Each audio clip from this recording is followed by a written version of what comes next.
Etsy sellers, and welcome. I am Vero, Director of Community and Corporate Affairs here at Etsy, and I am so excited to welcome you to our Fireside Chat event. This is our first event of its kind, a sit-down conversation with members of the team shaping your experience on Etsy. One of our top priorities as a community is to keep you informed and connected, and events like this are a great way to make that happen. In this first edition, we're chatting with the Etsy team about something truly at the heart of everything we do: community feedback, your feedback. Many of you have asked how we incorporate feedback from the community into research and product development. And so today we're going to talk just about that and about how research works at Etsy. We've built many ways to ensure your feedback is not only heard, but also put into action. And if you're new to our community, this session is especially for you. We hope it gives you a deeper understanding of how we work together to build features and tools to help you succeed. Thank you for being here.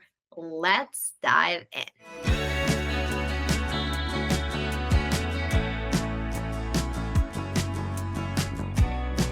Welcome to our first Fireside Chat. Today, we're going to take an inside look at how Etsy builds features and tools to support our seller community. I am Vero Heino, Director of Community and Corporate Affairs here at Etsy, and I will be your moderator and host today. Joining me are two amazing colleagues, Chirag Patel, General Manager and Vice President of Seller Services, and Mark Parker, Senior Director of Research here at Etsy. Thank you so much both for taking the time to join us and chat a little bit more with us. Thanks for having us. Yeah. Thank you. So to get us started, we would love to get to know you and your role here at Etsy a little better. Please share with us your role and how long you've been with the company, a recent project that you've worked on, and our favorite, your most recent Etsy purchase. Shall I go? Sure. My name's Chirag. I lead seller services at Etsy. I've been at Etsy 18 months now. Feels a little bit longer. Obviously loving it. My role here is I lead seller services, which means that I own the seller strategy and the ultimate seller experience. The last kind of project that I worked on that I'm really proud of is that we've reset our vision for what we want to do with our seller experience, like how we support sellers over the short term and the long term. And I'm just excited to start getting going on that and for sellers to see the improvements that we're going to make. My last purchase was actually a pepper mill. And you know, these things always break, but this thing is crafted so well. It's beautiful, handmade, wooden, and I love it. And it looks great on my kitchen top as well. Mark, tell us a little bit about you. Sure. Hi, I'm Mark Parker. I've been at Etsy for almost 9 years. It'll be 9 years in April. I started as a survey researcher, and I just had the opportunity to talk to so many sellers over that time. So it's been my pleasure for all those years. I've recently been working on a project around our inventory perception. So how do we help sellers showcase their items in the best ways so that buyers understand all the care and the craft that goes into each and everything that we sell on Etsy. And the last thing I bought on Etsy, every year for my mom's birthday, I buy her a calendar. And this year I found this beautiful watercolor, hand-carved, hand-cut paper calendar with views of Scotland. They're going to take a trip there later this year. Mom loves it, goes on her wall. It's just beautiful. I hope that my kids get very thoughtful, personalized gifts like that for me too. We do have nearly 6 million sellers on Etsy. So knowing that there's a different type of shop owners, how do we know what tools and services really support sellers in the way that they need? Chirag and Mark are here to help us uncover what goes behind the scenes in this thought process. So Mark, let's start with you. Can you tell us about research and how we go about understanding sellers here at Etsy? I think it really starts first with research methodology. So it's so important that we do it the right way, that we get it right. We've got a great research team at Etsy. Last year we did about 55 different interviews, face-to-face interviews with 1,200 total sellers. And then those surveys, we did over 80,000 survey completes that we collected and analyzed from our seller community. So we're really constantly out there. Every week we're out there sort of talking to sellers, either online or in person, to understand better what are their needs and how, what do they feel about Etsy? What's good, the bad, and the ugly of running an Etsy shop? So one of the things that's really important for us, we start with randomized sampling. We make sure that we're, every seller is in that population of being able to be contacted or reached out to for research. to make sure that we are really getting a representative sample of all the sellers that are out there. And each year we engage in different kinds of research. We think about qualitative research, which tends to be face-to-face interactions and interviews with specific buyers and sellers. Really sit down with them and understand how they sell. How do they interact with Shop Manager? What do they make? Where do they make it? What's shipping like for them? Different things like that. And then on the other hand, we do a lot of quantitative or survey research as well. So we're constantly sending surveys. Every couple of weeks, we're sending out more surveys around, what are the features that sellers like and would like to see improved on Etsy? What are the things that help them grow their business? What's tough about their business? And different pieces of information like that.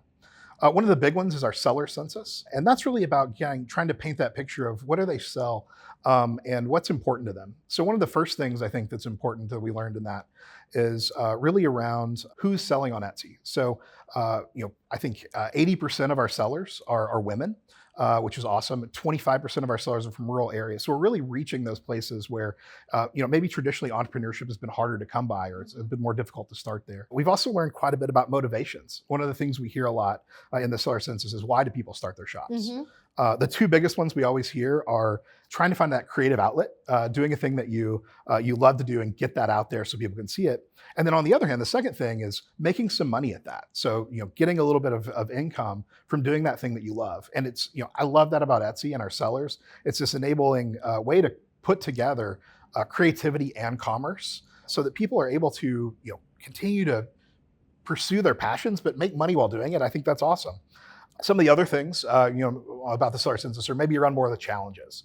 And those are things that, we work on, we compare with Chirag's team that we try to work over time to get those, make those easier, make those simpler, life simpler for our sellers. Sellers tell us that 52% of their time, so about half their time, is spent on making. The other half is spent on all the business stuff. So we constantly think about efficiency, right? Shop Manager, how do we make it simple for you to do all the stuff that maybe you don't want to be doing so you can spend more time creating or designing, coming up with new product lines. There's other sort of more simple or everyday challenges to running a business. You think about, or not simple, actually quite difficult things. When you think about marketing, that can be intimidating for a lot of sellers. So a number of our sellers tell us that that's a thing that's hard, both on Etsy and off of Etsy. How do you stand out within search? But also how do you grow a business, an online presence and things like that. So those are just a few pieces of what we've learned in the seller census. And of course, it's not just research. When it comes to all of the different parts of Etsy, we're combining that research that I talked about, but also input from our community team, looking at our seller forums, for sure. social media posts, to really understand the state of the business and how we can level things up for our whole seller community. Yeah, I mean, you're mentioning all of that, and I just think of the variety of topics and how everything that you've mentioned really is reflected in our seller forums, for instance, and things that are really important, and how complementary it is to really get like this data, these deep insights to inform what we're doing and really get it. Like, what does it mean to run your shops here? But all that said, it seems like a lot of data. So there's a lot of things that we're looking at, that we're listening. How do you slice and dice this information? Like, what goes into prioritizing what we share with teams internally? What helps really shape the features and tools that we put at the service of our sellers? Yeah, so we can think about that in two different ways, so the kind of research that we run. One of the big ones we do is what we call foundational research. That's our name for it internally. And that's about painting the picture of the seller. So, we know in terms of living inside this or working inside this building, that it's not the same as being a seller, right? So the most important thing for me and my team is to make sure that we're building empathy so that we, every single person that works here understands a little bit better. You can't know it completely, but a little bit better about what it's like to be a seller. What are the challenges? What are the success moments? So those are the foundational studies, and those can be like the seller census, but they can also be sort of smaller moments when we do sort of those studio visits or direct interviews, face-to-face interviews on particular parts of what it means to sell. Those can be very broad, or they can be focused on specific pieces of selling, say fulfillment, shipping your items, the challenges of marketing, different pieces like that, and going in depth on those. Then when we step back, there's also specific product-focused research. And that's when, maybe Chirag and his team comes to us with a specific idea.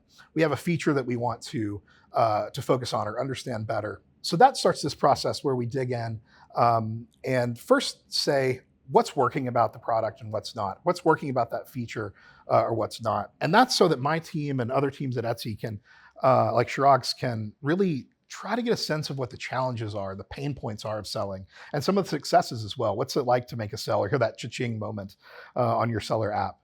And it's such a continuous feedback loop. We work together, we'll refine things, we'll test things, we'll try something else out. So it's not like a handoff from one team to another. We're constantly working together, often all in the same room. Absolutely. I think when it comes to even scoping research, we're often sitting down with folks on your team. We're best friends. Yourself, we're best friends. Yeah, people on your team and designers to sort of say, what are the questions you have? What do you want to know about sellers that you don't know right now?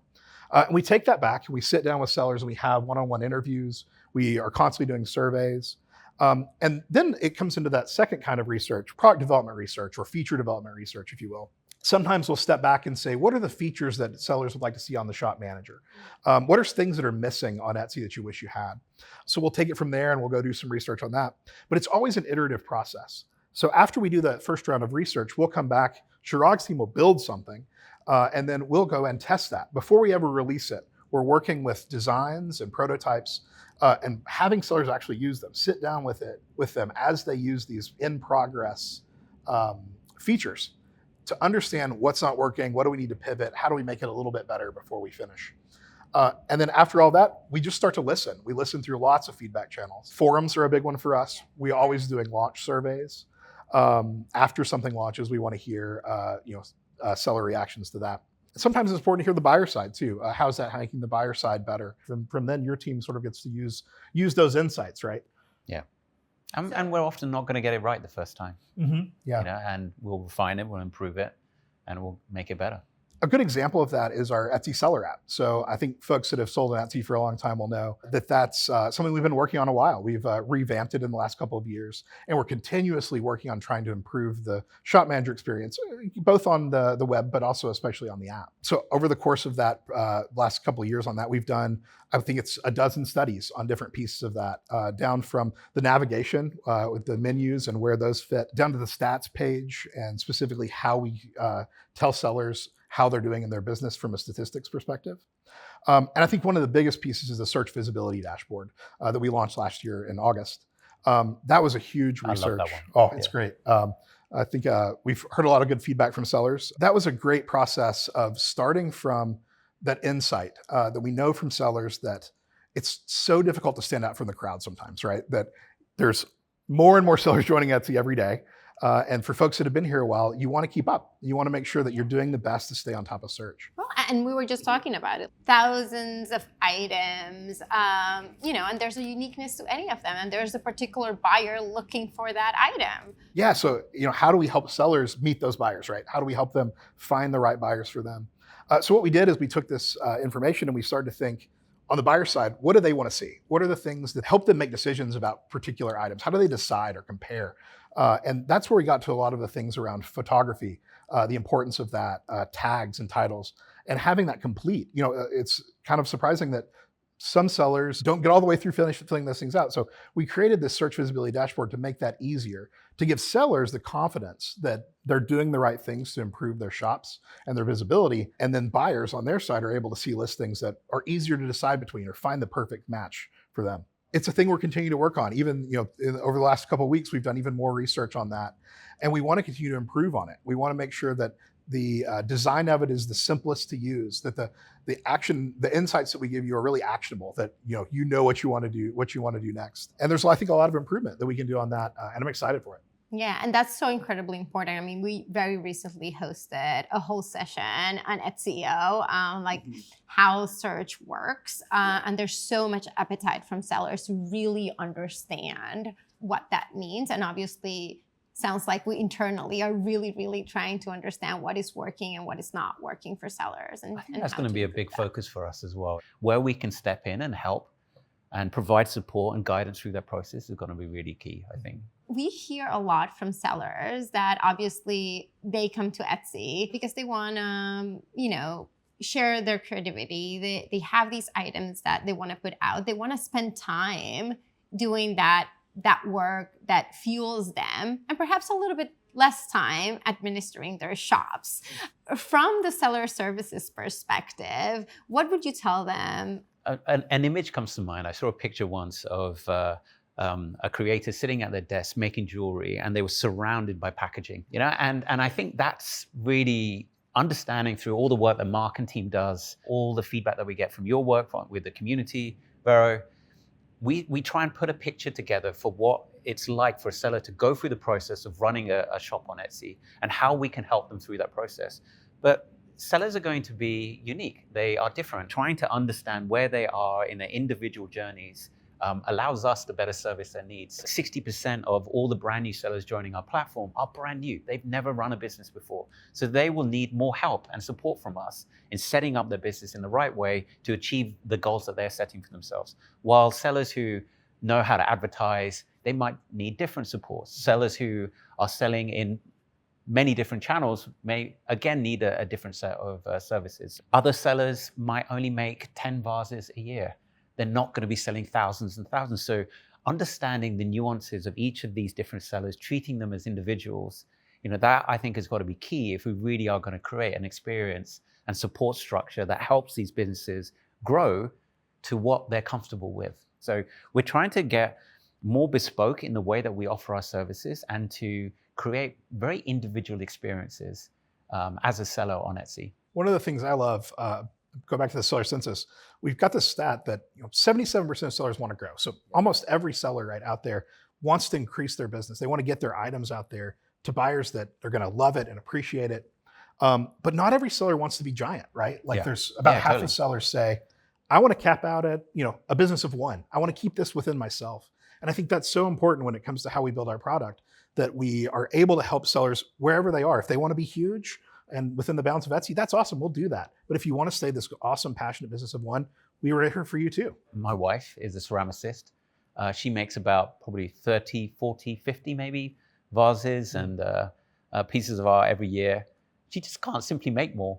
One thing that's really interesting is tons of folks that work here at Etsy are also sellers. And it's an incredibly helpful thing when you are thinking about the seller experience, having had the opportunity to also do that. From the community perspective, what is incredibly helpful for us is that we really get to meet and hear from sellers. That anecdotal experience that gives you that look of I am in a shop and there's all these shipping here.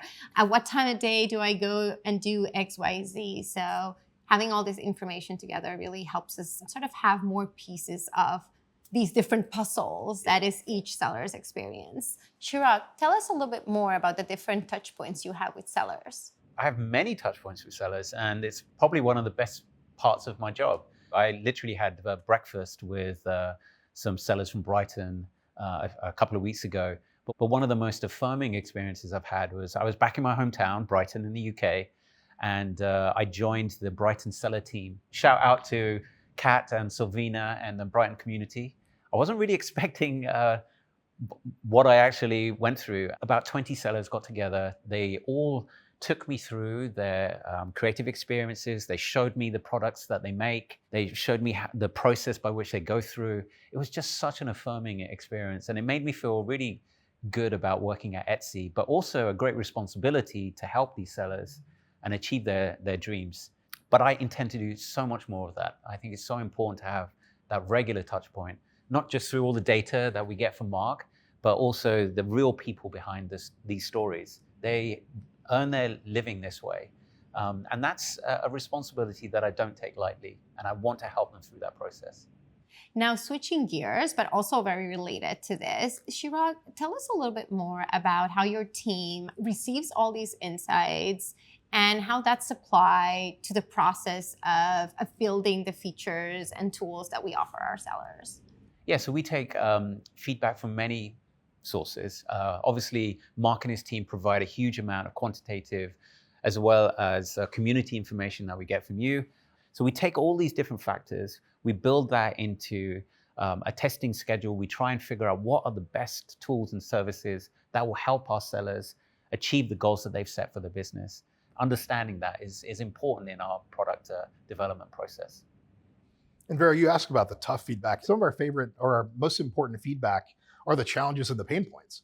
Without that, it's really difficult to know what we can make better. So we start every session with an encouragement to be open and honest. We want our sellers to tell us, what's working. We love to hear the positive, but we also need to hear what we can improve on so that we can take that back and we can really get down to the details of fixing the things that are challenging about the platform. Yeah, I think we're super passionate about fixing those things and making things right.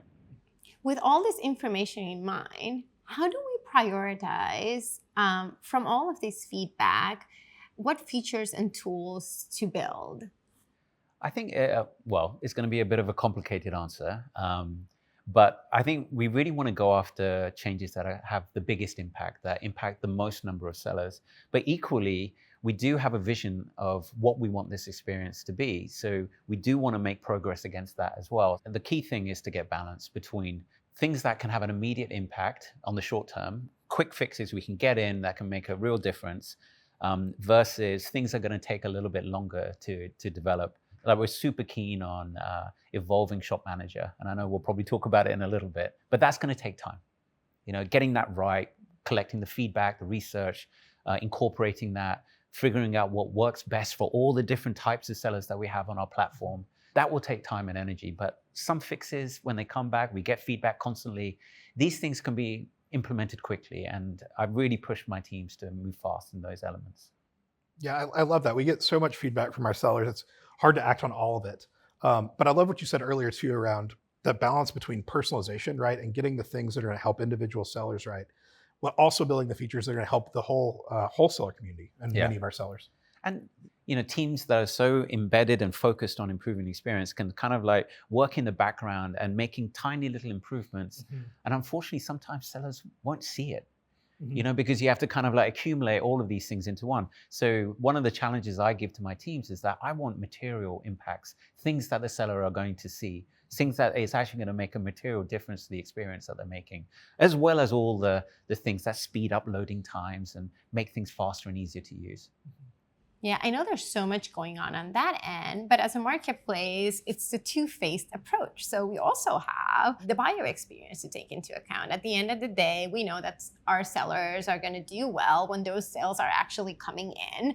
And I know that we're listening to buyers also to understand that journey. So Mark, would love to hear from you from the research perspective. How is it that we're listening to the buyer experience, and how do we bring those insights to inform the seller journey? Yeah, absolutely. Many of the same things that we do with sellers, we're doing with buyers as well. Like my team focuses a lot on buyer research as well. We always try to balance that, right? It's always when we come into a room to discuss something that we might be doing, in Etsy or with our strategy or with a new feature development, we want to be bringing both sides of the conversation. We want to understand what's the piece that's going to help buyers find their items better, and then what's the piece that's going to help sellers run their businesses a little better. And the win-win situations are what we're usually looking for. The places where we do something that's going to make buyer experiences that much smoother. They're going to want to check out faster. They're going to want to find they're going to be able to find their things faster. They're going to love what they get. They're going to receive it a little quicker. And then the things that help sellers, right, that help them, by the same token, increase their visibility in search, increase their shipping speeds, lower their shipping costs, just run their businesses more efficiently so that they have more time to build and to design things, come up with new ideas. So it is always this kind of high wire balancing act of how do we help the buyers but help the sellers at the same time, because we can't do it without both, right? It is really about, Etsy is about both of those people coming together into the marketplace and making beautiful, creative purchases happen. I love the example of checkout because that shows you have to have different approaches for different stages of the purchase experience. Like when you're searching and you're looking for items, it's a very different kind of philosophy that you're going through. At checkout, you just want to get through it. It needs to be seamless. It needs to work quickly. So we really do think about the stage that the buyer is going through as they go through the purchase experience, and trying to be specific of what they need at that time. You could contrast that with something like personalization or customization, when the buyer and the seller really want to sit down and talk to each other and make sure that everything is clear and that they're on the same page about what they're going to get, the price is right, the thing that they get is right. And that's a moment to make the buyer and seller experience take a little more time. And that's an important insight for us to understand how each of those people are coming to that interaction with a different motivation there than they are in checkout. Again, getting that balance right is going to be important. 100%. And also, e-commerce has evolved so much. So standards and expectations for buyers have changed tremendously from, let's say, what they were 10 years ago. So for our sellers to really be able to bring special, but also stay top of mind and complete, get that completed purchase at the end, I understand it's very top of mind for the team. Yeah. When it comes to sort of like the next things that we want to achieve for the seller experience on Etsy, what's top of mind for you, Chirag? Top of mind, and I'm so excited about this, is we are going to relook at Shop Manager. We've talked about this, about the simplicity, about understanding that sellers are individual, they all have unique and different needs. We want Shop Manager to show that experience, to show that each individual is different. So we want to sort of create a shop dashboard that allows you to run your business, but specific to you. It will not look the same to any other seller. It will give you tips on how to run your business. It will help you to fulfill your orders. It will give you the data that you need to make the right decisions about pricing, about how quickly to fulfill orders. So we really taking a lot of time and energy, a lot of Mark's team's time as well, to really sort of bring in the right research to figure out what would actually help sellers and refresh that experience into something that is super simple, but unique to you as an individual. Mark, what are some key buyer findings that you think sellers should absolutely know about? Yeah, I think one of the biggest things is the challenges that buyers have in picking the right item. And a seller can do so much to help themselves in that process. So buyers are always coming to look for that perfect, unique thing, that one in a million thing that's on Etsy. For their special occasion, something that's meaningful for a wedding or for a gift or just a special day, a special treat for themselves. And that's so important for the way that sellers do things as simple as writing their descriptions. So when you're writing your listing description, thinking about what's the moment that a buyer's going to find this and love this can kind of go a long way in creating that warm human connection that buyers love. They love to shop from a real human being. Put some of that humanity and your own personality into your listings. It may seem really simple, but I think we say this a lot within Shop Manager, but it really does matter a lot to have beautiful photography, to make sure your titles are something that's going to grab the attention of a buyer. And simple things, but they go a really long way in helping a buyer understand what you make and your own perspective, your own creativity in what you create. And I will say also the post-purchase experience. I mean, we've talked to so many sellers who tell us of these relationships that they build with buyers, and that is led by them. It infuses sort of their personality. We hear about like these thank you notes, about like all of this that makes really their shops and what they sell on Etsy so truly different. Yeah, customer service, right? Like, it's funny when buyers love it. They always talk about the handwritten notes. If that's something you're able to do in your shop, I mean, amazing. I love it when I get that from an Etsy seller. The other thing is making sure that you're just responding to things quickly and in a warm way. It's funny also that sellers will tell us, our most successful sellers will tell us, hey, what's the thing that you think you're better at than other shops? It's customer service, 9 times out of 10. That's what they think gives them the edge. So absolutely, if there's one thing you want to do, think about your customer service. Mark, before we wrap up today, how can sellers make sure that they're looped into these research opportunities with Etsy? Yeah, absolutely. Thanks for the plug, because we want to make sure all our sellers who want to be are eligible for research. So you can check inside your main Etsy account settings, and under email, you'll be able to subscribe to give feedback to Etsy. All right. Seller community, you heard it. This is one of the ways in which you can opt in and become eligible to participate in our research. This brings us to the end of our fireside chat today. Chirag and Mark, thank you so much for answering all of our questions and sharing your insights here today. We appreciate everything that you do day in and day out for our seller community. It's an honor. Absolutely. To our very special sellers, thank you for joining us today. In the spirit of feedback, we would love to hear your thoughts about this fireside chat and any future topics you'd like us to cover. You'll find a link to our survey in the description of this event. Thank you so much for joining us.